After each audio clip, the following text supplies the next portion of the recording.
Halo teman-teman, berjumpa lagi dengan saya. Kali ini saya akan memberikan suatu cara atau tips triks yang mungkin teman-teman bisa ikuti, yaitu tutorial mengenai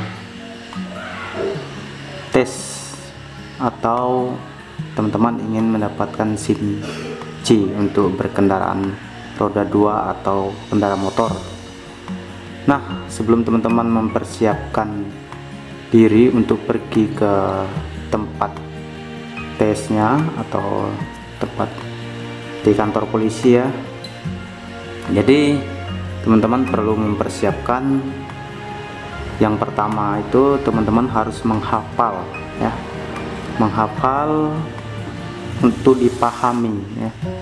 Silakan teman-teman browsing di internet atau dimanapun mengenai rambu-rambu lalu lintas ya, rambu-rambu lalu lintas, petunjuk-petunjuk lalu lintas, dan bagaimana cara penggunaannya di jalan raya untuk keselamatan berkendara, agar berkendara tetap tertib, tidak mengganggu kendara lainnya.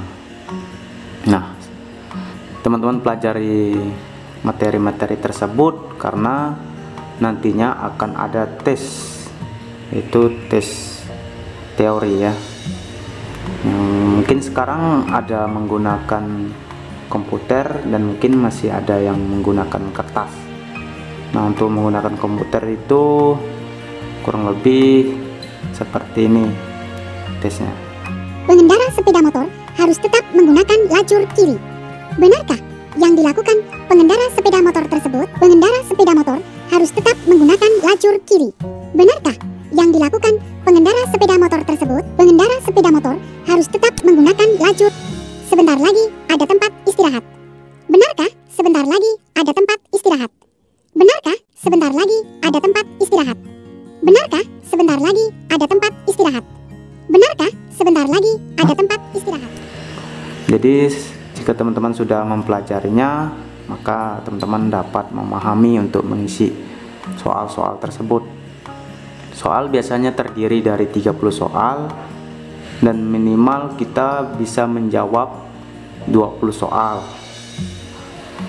Nah, apabila kita bisa lulus dari ujian teori, maka akan disusul ujian praktek. Untuk ujian praktek, silakan teman-teman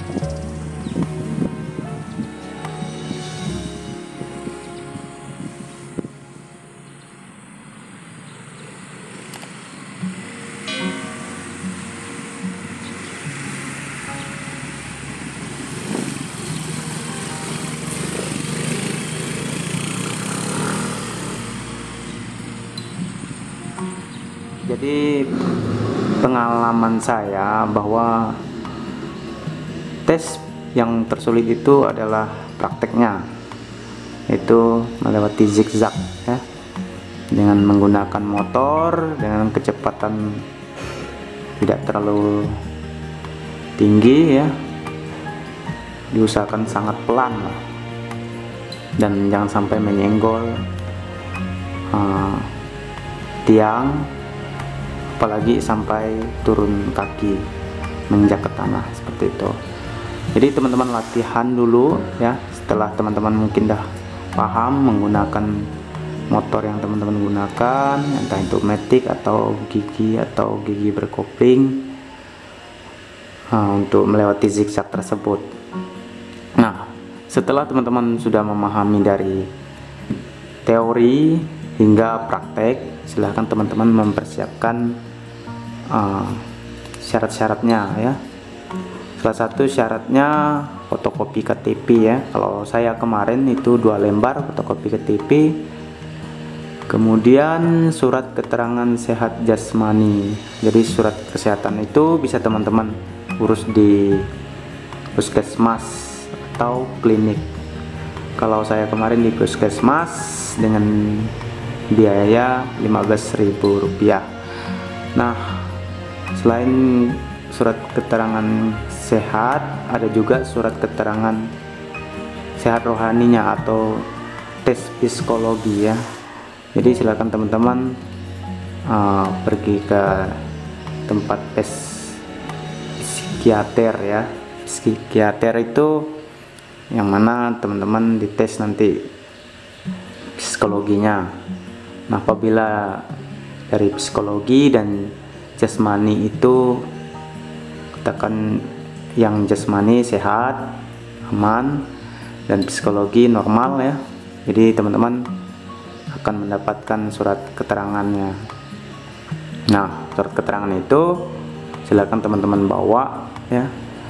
Kalau untuk psikologi tadi, kalau saya kemarin biayanya 100.000 seperti itu. Jadi setelah syarat dari fotokopi KTP, surat keterangan sehat jasmani, dan surat keterangan sehat rohani sudah teman-teman persiapkan, silakan teman-teman pergi ke tempat untuk teman-teman tes mendapatkan SIM ya.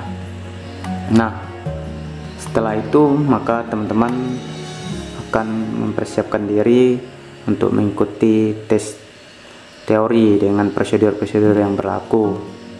Kalau tes keduanya sudah bisa lolos, maka teman-teman berhak mendapatkan SIM C ini. Akan tetapi apabila tesnya belum lolos, maka teman-teman dihimbaukan untuk mengulang ya, mengulang dengan jadwal ditentukan oleh pengurus atau panitia yang menyelenggarakan tes seperti itu.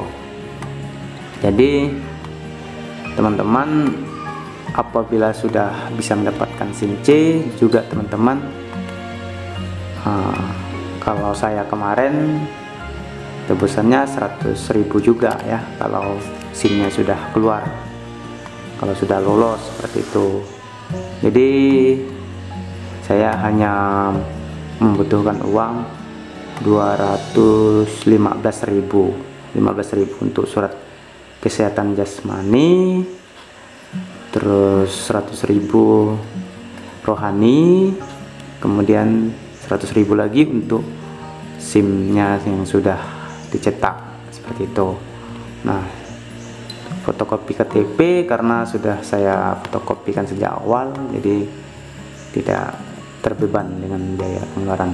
Jadi teman-teman lebih memilih ikut tes ini agar dapat memastikan bahwa teman-teman layak berkendara menggunakan kendaraan seperti SIM C untuk kendaraan bermotor. Sekian video ini, mudah-mudahan teman bisa terapkan. Untuk teman-teman yang belum mendapatkan SIM C, semoga lulus dan lancar sehingga teman-teman berkendara dengan aman, selamat untuk diri kita sendiri dan orang lain. Terima kasih.